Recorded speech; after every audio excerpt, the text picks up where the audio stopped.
ดีตอนนี้เฮารวบรวมเงินได้พอแล้ว13 ล้านอยู่น้ำเฮานี่แหละเนาะเรียบร้อยแล้วดีใจป่ะให้อีกแล้วโอ้ยอย่าให้เลยเมื่อกี้นี่ยังหัวน้ำกันอยู่มันเป็นอะไรไงฮะมันเป็นอะไรก็มูสึกแต่ตอนนี้ดีใจเนาะเพราะว่ามันก็นับไปได้ก็เลยนะเจ้า13 ล้านกี่น้องเขาเบิ่งมาเด้อโอเคเขาเบิ่งดูเขาเบิ่งผมขอบใจแอนเจลีทั้ง3ท่านเนาะได้สองผมสมองน้ำเรื่องก็แม่สมานเนาะแม่แต่ผมขอบใจในไลน์ของผมนี่มันอยู่ที่นี่เนี่ยจิตใจผมใครอยากมีไว้จิตธุรกิจการงานยังก็ขอให้เจริญหน้าที่การงานตลอดปีและตลอดไปสาธุ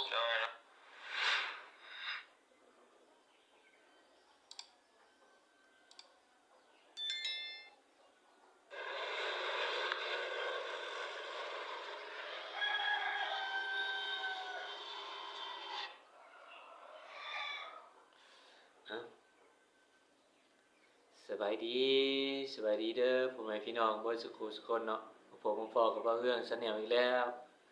มื้อนี้ก็ว่าเรื่องก็สิมาเบิ่งอัดคลิปที่บ่าวเตียงเพิ่นเคยช่วยเหลือเฮาอีกแล้วเนาะเป็นครั้งเป็นตอนที่2อันนี้เป็นโตที่เพิ่นฝากเงินมาให้ใช้ค่าเทียมมันน่ะโตที่บ่าวเรื่องอัดนั่นเป็นไปผ่าตัดขาตัวนั้นตัวนี้มันตัวล่าสุดละอันนี้ตัวนั้นที่เพิ่นเคยช่วยเหลือเฮานะ13 ล้านนะและ11เดือนที่ผ่านมาน่ะก็บ่เฮืองก็เอามาให้พี่น้องเบิ่งเนาะว่ายืนยันว่าบ่เฮืองนี่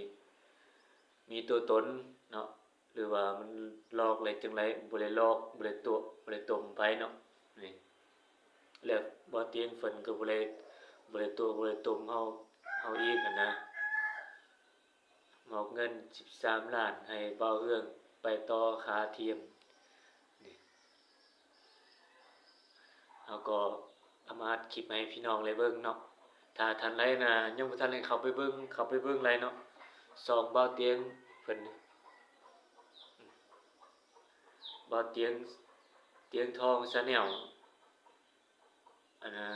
เขียนเข้าไปก็ได้มอบเงิน13 ล้านให้บ่เอื้องต่อค่าเทียมเพิ่นก็เขียนใส่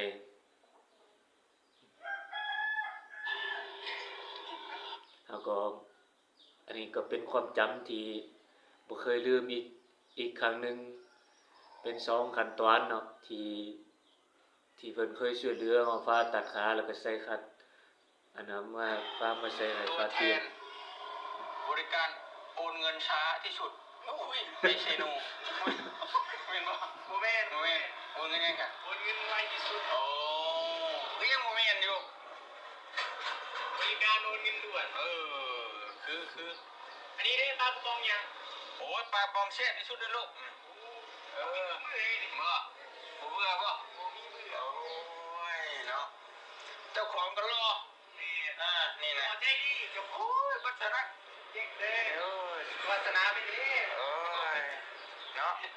วัฒนาเดวิดครับวัฒนา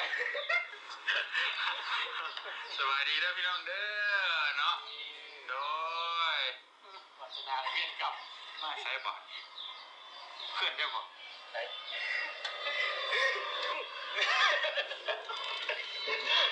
โมเมนต์โมเมนต์เอ้าเพิ่นใช้หากันมึงรถกูมึงไปฮัดพาได้เลยไปกูมึงไปฮัดพาได้เลยมาดิรอดโอ้แม่อ๋อไปมาเปิดพายินดีให้บ่ได้เป็นเงินนี่พี่น้องเลยเล็กเตี้ยขี้ไล่ก็เจ้าของห้านอะไรเนาะเพิ่นก็เฮ็ดตลกปล่อยของนะจะได้ไม่ว่ากล้าดิเจ้าของห้างขี้ได้เนาะเจ้าของห้างขี้ได้เนาะ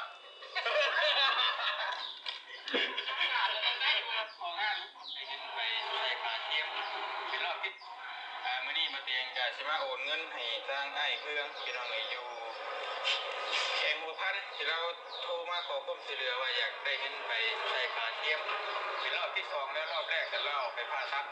นะนี่รอบที่2มีผู้ใหญ่ฝากเงินมาครบเรียบร้อยนะครั้งแรกก็ไม่ได้ครบหรอกมาเชียงมามอบเมื่อนั้น4 ล้านพี่น้องน้ำบ่อเตียนมีอยู่แต่ก่อน5 ล้านนะแล้วก็มีผู้ใหญ่ฝากมาเพิ่มเติมอีก2 ทางแต่พอดียุบเลยวันนี้13 ล้าน1 2 3 4 5 6 7 8 9 10 11 12 13ปล่อยพี่น้องครบเรียบร้อยนะโอเคพี่น้องเลยบริการครบวงจรเอาไปใช้ได้นะเมื่อก่อนฮะเมื่อก่อนไปหาคนมันก่อนเลยว่าจะฝากช่องให้เอาบ่แน่ติดรถจักรมากละไปก็เรื่องฝากช่องแต่ว่าบอกชื่อบอกเสียงนะว่าพี่น้องคนเบิ่งจะชื่อจังไหนเสียงได้น้ำมาจังไหนน่ะจักหน้าจะใส่พี่น้องก่อนเรื่องอย่างเดียว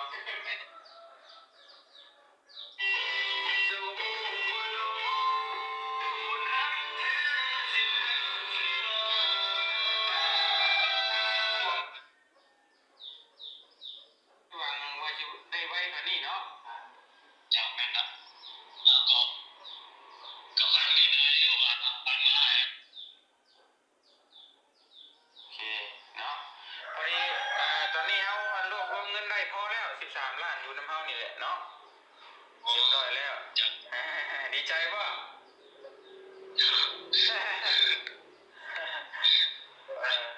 โดยพี่น้องเลยรอบที่2ได้แล้วก็ได้ให้อีกแล้วโอ้ยอย่าให้อีกแล้วเมื่อกี้นี่ยังหัวน้ำกันอยู่มันเป็นอะไรไงฮะมันเป็นอะไรความรู้สึก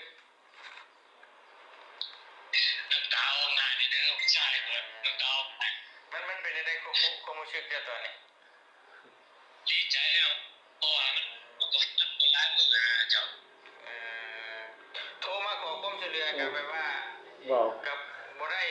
จะขอก่อนน้ำตาจะไหลกัน กับบ่ได้หวังว่าจะได้ไว้แบบนี้เนาะเจ้าแม่นนะแล้วก็ฟันนี่ได้ว่าฟันมาให้เอาเงินมาให้อยู่บ้า ฟั น นเห็นเอาเงินไปให้โอ้ เจ้าแม่นนะ พอเรานี่ขอความช่วยเหลือรอบที่2แล้วพี่น้องเนาะแต่ก่อนเนี่ยรอบแรกนี่เราขอเงินไปตัดขาแหละอันนี้แหละตัดแล้วมันดีเช้าแล้วอยากได้ไปใส่ขาเทียมแต่ก็ความหวังกับมันรอบที่2เนี่ยก็มันก็บ่ฮู้ว่าสิได้หรือบ่น้อยเนาะเจ้าแม่นละพี่น้องเอาให้พี่ให้น้องเบิ่งในได้บ่ขาเจ้าสิตัดมาแล้วเช้าแล้วมันเป็นแบบใดก็เลยจับแหละเป็นอะไรเห็นดิเอากล้องใส่คักๆแล้วมันบ่เห็นตัดอยู่ทางหัวเขาเนี่ยตัดเทิงด้วยบ่ตัดสูงหรือตะกี้เสมันมามันล่ามอทีนี่ตะกี้แล้วพอดีเจ้าจะตัดทางลงเลยบ่ได้ต้องเลยตัดแต่ตัดเทิงจังซั่นมันจะติดเสื้อเจ้าตัดสูงด้วยเบิ่งหาตัวตัดนะเอาให้พี่ให้น้องเบิ่งใกล้ๆนี่เดี๋ยวเนาะตัดดูซึ่งหัวเข่าเลยไปใช้มาใช้จะยากแล้วนี่เนาะจำไม่ละตัดพี่เลยพี่นี่น้องพี่เลยเนาะเจ้าหมูเขากำลังใกล้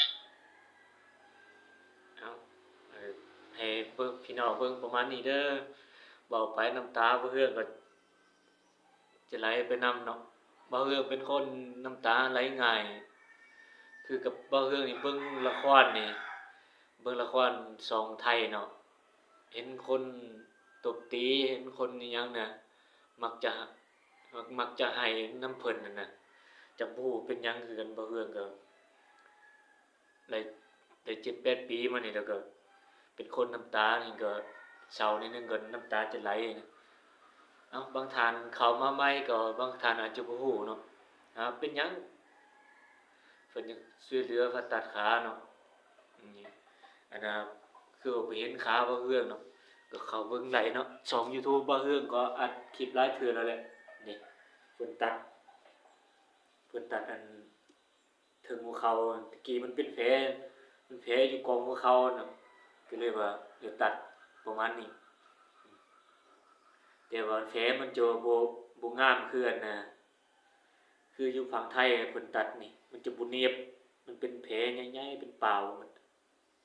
แต่ก็บ่เป็นหยังเนาะรอดชีวิตเมื่อไหร่ก็บ่เป็นหยังเนาะ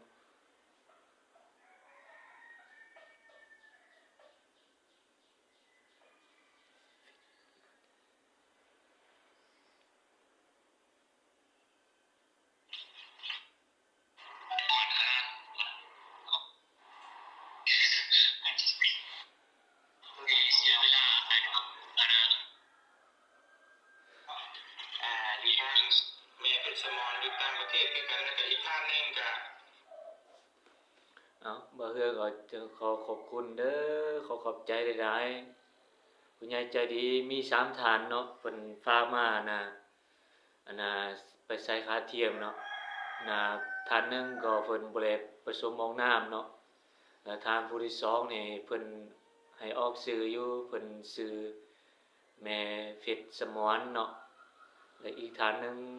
ท่านผู้ที่3นี่เพิ่นก็บ่ได้ออกชื่อออกเสียงเนาะอันน่ะก็ขอขอบใจขอขอบคุณทั้ง3ท่านเด้อขอให้อยู่ดีมีแรง ความเจ็บอย่าใดความไข้อย่ามีเด้อปรารถนาสิ่งใดก็ขอให้สมความมุ่งมา่ปรารถนาเด้อให้อายุมันขอนยืนนอนหลับให้ได้เงินหมื่นนอนตื่นให้ได้เงินแสนเด้อปรารถนาสิ่งใดก็ขอให้สมความมุ่งมา่ปรารถนาเด้อเฮ็ดธุรกิจการงานนั่นก็เจริญในหน้าที่การงานตลอดปีและตลอดไปเด้อสาธุขอขอบคุณทางบ่อเตียงทองเพิ่นนำเนาะที่เพิ่นเป็นสะพานบุญให้ และอีกเคสหนึงแล้วก็มีเบาเสียงเนาะเบาเสียงก็เป็นหมู่บ่เตียงเนาะที่เพิ่นส่งต่อให้บ่เตียงเนาะก็ขอขอบคุณให้ได้อยู่ดีมีแรงเบิดสุขุสุกคนเด้อสบายดีบ่เอิ้นก็ขอตัวลาไปก่อนเนาะอัปเดตให้พี่น้องเบิ่งประมาณนี้เด้อบ่เอิ้นก็ยืมโทรศัพท์เพิ่นมาเนาะโทรศัพท์บ่เอิ้นก็มีเครื่องเดียวก็เลยว่ายืมโทรศัพท์พี่น้องเพิ่นมา บางเทื่อก็อัดคลิปล้นบ่ไหลเนาะโทรศัพท์มันเก่าจิเปมันเหรอความจำมันเต็มมันน่ะบางเทื่อก็ขอตัวลาไปก่อนเด้อสวัสดีเนาะ